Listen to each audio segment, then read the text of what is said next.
Good morning dear students. स्वागत है students आप सबका हमारे यूट्यूब चैनल बंसल एकेडमी के ऊपर।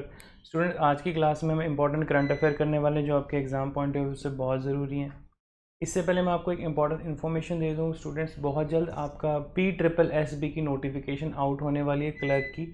लगभग 2,500 से 3,000 पोस्टें आने वाली हैं, ठीक है, जिसमें कि डिफरेंट डिपार्टमेंट्स में क्लर्क की पोस्टों के लिए भर्ती जारी हो जाएगा। और इसके अलावा स्टूडेंट्स IBPS क्लर्क और SBI PO की नोटिफिकेशन आउट हुई पड़ी है, वो आप ज़रूर फिल करिए। और स्टूडेंट्स आप बहुत जल्द Punjab and Haryana high court clerk की नोटिफिकेशन भी देखेंगे, ठीक है। तो इन सब एग्ज़ाम की तैयारी स्टूडेंट्स आप कंटिन्यू रखें, जिसके लिए हम ऑलरेडी करंट अफेयर कर रहे हैं, ठीक है। आपका जो PSSB के अलावा PSPCL का एग्ज़ाम स्टूडेंट्स, PSPCL का एग्ज़ाम आउट होने वाला है, पोस्टें अभी और आएंगी इसकी, ठीक है। और ऑलरेडी जिन्होंने अप्लाई कर रखा है LDC के लिए, उनका एग्ज़ाम नवंबर में है, ठीक है। और PSPCL में स्टूडेंट्स आप देखते हैं आपके GK के सेक्शन में लगभग 9 से 10 क्वेश्चन करंट अफेयर से पूछे जाते हैं। और बहुत जल्द UDC की पोस्टें आने वाली हैं PSPCL की, ठीक है। तो ये कुछ इंपॉर्टेंट इन्फॉर्मेशन थी जो आपको पता होनी ज़रूरी है। तो हम करंट अफेयर अपने स्टार्ट करते हैं। जैसा कि मैं आपको कहता हूँ कि हम वही लिमिटेड करंट अफेयर करते हैं।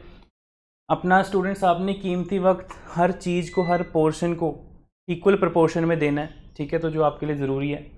तो चलिए स्टूडेंट्स स्टार्ट करते हैं। सबसे पहली जो न्यूज़ निकल के आ रही है स्टूडेंट्स, वो है PM मित्रा पार्क। ये question as it is exam में पूछा जाएगा, इसको नोट कर लीजिए, बहुत इंपॉर्टेंट है कि PM मित्रा पार्क, PM मित्रा की फुल फॉर्म बताओ, PM मित्रा पार्क की फुल फॉर्म क्या है, ये क्वेश्चन आ जाएगा, एब्रीविएशन के ऊपर क्वेश्चन आ जाएगा, ठीक है। PM मित्रा पार्क किस चीज़ का पार्क है?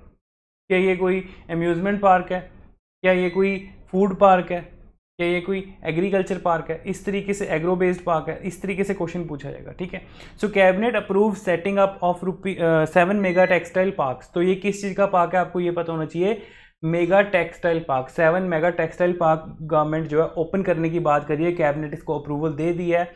445 करोड़ मतलब कि 4,445 करोड़ रुपए जो है गवर्नमेंट ने इसके ऊपर इन्वेस्ट करना है, मेगा पार्क ओपन करने हैं, जो कि एक बहुत बड़ी अपॉर्चुनिटी है स्मॉल स्केल इंडस्ट्री के लिए, ठीक है, इंटीग्रेटेड टेक्सटाइल इंडस्ट्रीज़ के लिए, जहाँ पर कि weaving, spinning, printing, processing, dyeing, मतलब कि आप ये कह सकते हो कि जैसे कपड़ा बुनता है, कपड़े सिलाई होती है, बुनाई होती है, ठीक है, और कपड़े के ऊपर प्रिंटिंग होती है, तो हर चीज़ के लिए मतलब कि गवर्नमेंट जो है बहुत ज़्यादा जो है किस चीज़ के ऊपर एम्फसाइज कर रही है, स्मॉल स्केल इंडस्ट्रीज़ को लेके, ठीक है, कॉटेज इंडस्ट्रीज़ को लेके, उनकी डेवलपमेंट को लेके, ताकि जो गारमेंट मैन्युफैक्चरिंग के ऐसे छोटे छोटे उद्योग जगत हैं वो बड़े लेवल पर जो है अपना ट्रेड कर सकें, ठीक है। तो स्टूडेंट्स देखते हैं, सबसे पहले आपको मैं जैसे कि बता चुका हूँ, ये पता होना चाहिए कि गवर्नमेंट ने जो PM मित्रा ये लॉन्च किया है, इसकी फुल फॉर्म आपको एग्जाम में पूछी जा सकती है। तो स्टूडेंट्स आपको पता होना चाहिए, it's a mega integrated textile regional and apparel. तो this is a PM Mitra park with a total outlet of rupees 4,445 crore over the period of 5 year. मतलब अगले आने वाले 5 सालों में गवर्नमेंट ने जो है इतना पैसा जो है इन्वेस्ट करना है, किस चीज़ के लिए, आप कह सकते हैं कि टेक्सटाइल डेवलपमेंट के लिए, ठीक है। तो ये क्वेश्चन पूछ लिया जाएगा, डेफिनेटली क्वेश्चन एग्जाम में आएगा कि गवर्नमेंट की स्कीम से जुड़ा हुआ है, ठीक है जी। तो जिसमें कि यूनियन बजट में जो है इस चीज़ को अनाउंस किया गया था, 2021-22 के यूनियन बजट में अनाउंस किया जा चुका है, और इससे जो है लगभग 1,000 प्लस जो अक्रॉस इंडिया जो टेक्सटाइल और फैसिलिटी इकोसिस्टम जो गवर्नमेंट प्रोवाइड कर रही है, कि जो एक बेंचमार्क मिल सके जो स्मॉल स्केल इंडस्ट्रीज हैं उनको, ठीक है। तो इम्पॉर्टेंट पॉइंट है। तो स्टूडेंट्स ये जो है पीयूष गोयल जो है जो टेक्सटाइल मिनिस्टर हैं, तो पीयूष गोयल जी के द्वारा ये डिसीजन जो है ये लिया गया है कि कैबिनेट मीटिंग में लगभग 10 स्टेट्स में जो है इनको पहले सेटअप किया जाएगा, जिसमें कि पंजाब, उड़ीसा, तमिलनाडु, गुजरात, आंध्र प्रदेश, आसाम, राजस्थान, तेलंगाना एंड मध्य प्रदेश शामिल रहेंगे, ठीक है जी। तो आई होप आपको समझ में आ गया होगा। आगे नेक्स्ट चलते हैं स्टूडेंट्स। नेक्स्ट बहुत इंपॉर्टेंट न्यूज़ है, DG सक्षम। तो what is the meaning of DG सक्षम, ये क्वेश्चन पूछ लेंगे कि ये गवर्नमेंट की कोई स्कीम है, कोई ऐप का नेम है, या DG सक्षम कोई जॉइंट वेंचर है। तो ये आपको क्वेश्चन वहाँ पर स्टूडेंट्स आना चाहिए।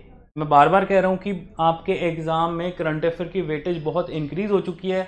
आप ये मान के चलिए कि जितने भी आपके होने वाले एग्ज़ाम हैं उनमें आपको 8 से 10 क्वेश्चन करंट अफेयर के देखने को मिलेंगे ही मिलेंगे। ठीक है, तो डीजी सक्षम क्या है students? It's a joint initiative by labour minister and Microsoft to enhance employability of youth. Employability means आप ये क्या, एम्प्लॉयमेंट एक अलग वर्ड होता है स्टूडेंट्स, एम्प्लॉयबिलिटी एक अलग वर्ड होता है। तो जो डीजी सक्षम है ये किस चीज़ के लिए है? ये एम्प्लॉयबिलिटी को इन्हांस करने के लिए है। किसके द्वारा इनिशिएटिव लिया गया है? Labour ministry and Microsoft. ठीक है जी, तो आप ये कह सकते हो स्टूडेंट्स की यहाँ पर माइक्रोसॉफ्ट जो है वो बहुत बड़े लेवल पे जो हमारा रूरल इंडिया है, जो सेमी अर्बन एरिया है और जो रूरल एरिया है, वहाँ का जो यूथ है उनको इस चीज़ के लिए सक्षम बनाना कि वो लोग डिजिटलाइजेशन जो आने वाला जो दौर है उसमें अपने आप को शामिल कर सकें। तो यहाँ पर एक आप कह सकते हो स्किल बेस्ड इनिशिएटिव लिया गया कि उनको स्किल वर्क सिखाना, वो एक स्किल्ड लेबर बन सकें। ठीक है जी, तो आई होप ये चीज़ आपको समझ में आ गया होगा कि एम्प्लॉयबिलिटी स्किल क्या होती है। ठीक है, तो एम्प्लॉयबिलिटी स्किल में आपको ये पता होना चाहिए कि जहाँ पर जो गवर्नमेंट है वो लोगों को इस चीज़ के लिए सक्षम बनाती है कि वो अपने लिए कुछ कर सके, अपने लिए लाइक आप कह सकते हो कि एक एम्प्लॉयमेंट जनरेट हो सके, एक एम्प्लॉयबिलिटी, एक कहीं पर भी वो काम करने के काबिल हो सकें। ठीक है जी, तो डीजी शिक्षा is a central government joint initiative with Microsoft India and is an extension of the government ongoing program to support of the youth from rural area and semi urban areas. ठीक है,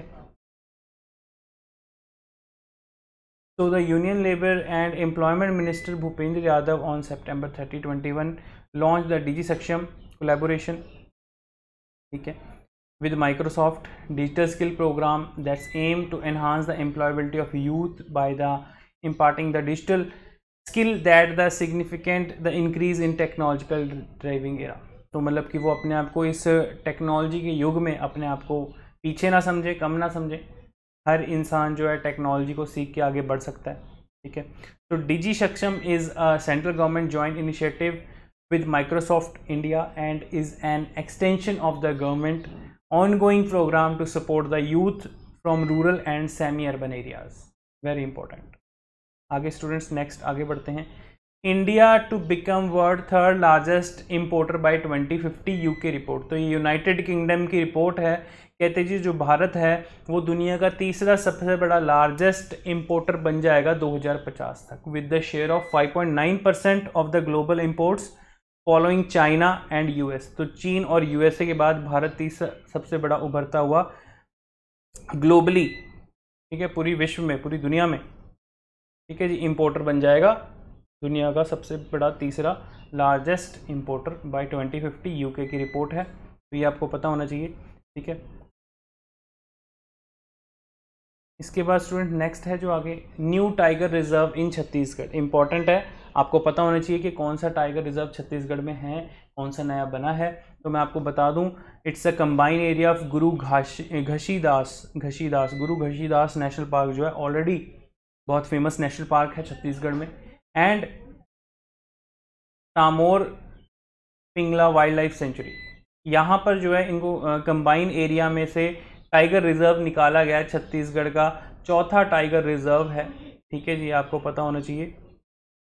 सो National Tiger Conservation Authority NTCA approve the Chhattisgarh government proposal of declaring the combine area of Guru Ghasidas National Park and Tamor Pingla Wildlife Sanctuary as a tiger reserve. So it's a new tiger reserve in Chhattisgarh, is locally in a northern part of the state bordering the Jharkhand and Madhya Pradesh. This will also be a fourth tiger reserve in Chhattisgarh after the Achnakamar, Udanti, Chitandi and Indravati reserve. तो ये चौथा है। ठीक है, इनके बाद next, तो ये आपको पता होना चाहिए। So the proposal of Chhattisgarh government was considered by the NTCA the 11th technical committee on 1st September that approve by the given month and by section 38 5 clause first of the wild life protection act 1972। ये आपको पता होना चाहिए कि wild life protection act जो 1972 है उसमें tigers को प्रोटेक्ट करने की बात की जाती है और उनको प्रोटेक्ट किया जाता है। चलिए स्टूडेंट्स, आगे कुछ आपके सामने इंपॉर्टेंट क्वेश्चन है जो हमने लास्ट वीक कुछ करंट अफेयर पढ़े उनके रिगार्डिंग। तो सबसे पहला जो क्वेश्चन है आपके सामने आपको नज़र आ रहा है, आप पढ़ चुके हैं, who won the Nobel prize 2021। इनमें से 4 ऑप्शन में से कौन है जिन्होंने कि नोबेल प्राइज़ 2021 जीता है? ठीक है जी, तो ये आपको पता होना चाहिए।